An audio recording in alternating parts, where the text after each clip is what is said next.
নারী ক্রিকেট লিগের টি-20 ফরম্যাটের সূচি প্রকাশ করেছে বাংলাদেশ ক্রিকেট বোর্ড বিসিবি।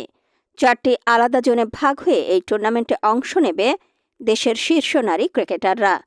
প্রতিটি দল একে অপরের বিপক্ষে 2টি করে ম্যাচ খেলবে। জোন 4টি হল central zone, east zone, north zone ও সাউথ জোন। সেন্ট্রাল জোনে চান্স পেয়েছে রাঙ্গামাটির মেয়ে লেকি চাকমা, যা পার্বত্য জেলার রাঙ্গামাটির ক্রিকেট ইতিহাসে আরেক গৌরবময় দৃষ্টান্ত। সেন্ট্রাল জোন দলের নেতৃত্বে থাকছে জাতীয় দলের অধিনায়ক নিগার সুলতানা জ্যোতি। 15 ডিসেম্বর থেকে শুরু হয়ে টুর্নামেন্ট চলবে 25 ডিসেম্বর পর্যন্ত। সবগুলো ম্যাচ অনুষ্ঠিত হবে রাজশাহীর ডিভিশনাল স্টেডিয়ামে। টুর্নামেন্ট 2টো রাউন্ডে অনুষ্ঠিত হবে।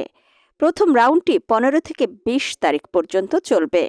প্রতিদিন 2টো করে ম্যাচ হবে, তবে যেদিন খেলা হবে তার পরের দিন বিরতি থাকবে।